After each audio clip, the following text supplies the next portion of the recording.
Hello दोस्तों, आज की कहानी अगर अच्छी लगे तो प्लीज़ मेरी वीडियो को लाइक और चैनल को सब्सक्राइब करें। अरे मम्मी, भाभी ने तो जो आज नए झुमके पहने हैं वे सोने के हैं क्या? श्रुति ने अपनी मम्मी से पूछा।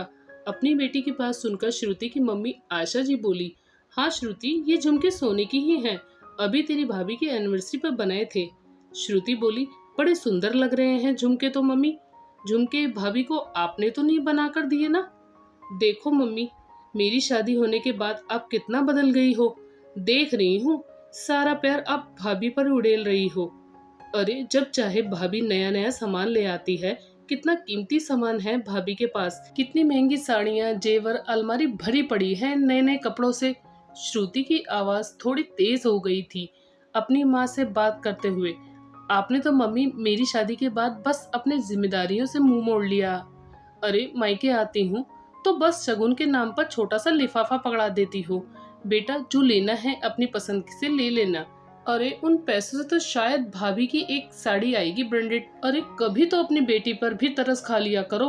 और भाभी भी अपने लिए इतने सूट लाती है और उनमें से सिर्फ 2 सूट ही देती है। बढ़िया मौज रही है ऐसे ससुराल पाकर और ऐसी सास पाकर जो अपनी बेटी से कम और अपनी बहू से ज्यादा प्यार करती है।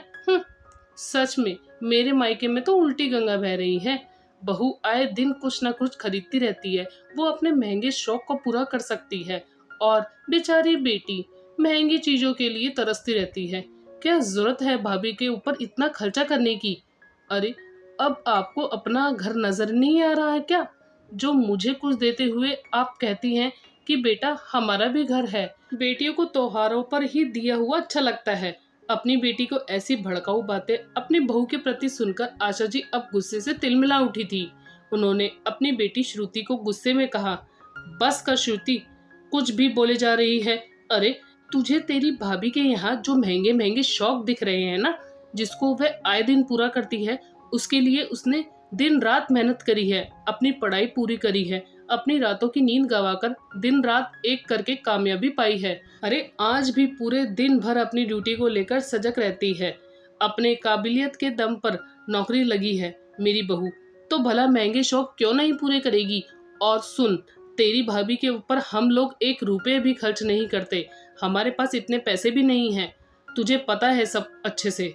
अरे ये सब चीज तो तेरी भाभी अपने दम पर पूरा करती है और साथ में हम लोगों के खर्चों का पूरा ध्यान रखती है और साथ में तेरा भी। अब ये तो हो ही नहीं सकता ना कि वह पूरी की पूरी चीजें तेरे लिए ले आए।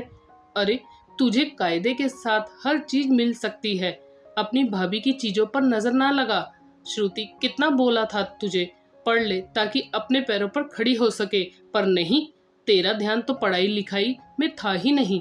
हमारे बार बार समझाने पर हम पर भी गुस्सा हो जाती थी और बोलती थी, आप लोगों को कोई मतलब नहीं है मेरी पढ़ाई से, मैं देख लूंगी खुद अपनी पढ़ाई, आपसे कुछ नहीं मांगूंगी। बस सारे दिन फोन देखने पर ही ध्यान रहता था तेरा।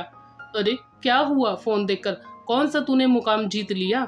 अरे जब लड़की कुछ ना करे तो माँ बाप तो फिर यही लगता है कि अपनी जिम्मेदारी को पूरा कर दे बस। जब लड़की करियर बनाने में अपना मन लगाए, अपने करियर को लेकर ऊंचा सोचे, तो माँ बाप फिर भी अपनी बेटी के साथ कंधे से कंधा मिलाकर खड़े हो जाते हैं और तब तक अपनी बेटी की शादी की बात नहीं करते जब तक बेटी अपने पैरों पर खड़ी ना हो जाए, आर्थिक रूप से सक्षम ना हो जाए। उसके बाद ही उसकी शादी के बारे में सोचते हैं। तुम्हारे अंदर तो ऐसा कोई जुनून ही नहीं था। मैंने एक दिन तुम्हारी शादी की बात छेड़ी तो तुम भी जैसे तैयार ही बैठी। हाँ बोली, माँ कर दो मेरी शादी। हमने समझाया भी था, बेटा पहले अपना मुकाम हासिल कर लो, जिंदगी में एक कामयाब इंसान बन जाओ। पर तुमने कहा नहीं, मेरे सारे सपने मेरा पति पूरा कर देगा, मुझे कोई जरूरत नहीं है नौकरी करने की। मैं तो इतनी सुंदर हूँ कि मुझे तो कोई भी पढ़ा लिखा उच्च पद वाला लड़का मिल ही जाएगा, वह उठा लेगा मेरे सारे नखरे, फिर मैं क्यों नौकरी करने की तकलीफ करूं? आशा जी बोली, फिर क्या था बेटा, हो गई तुम्हारी शादी।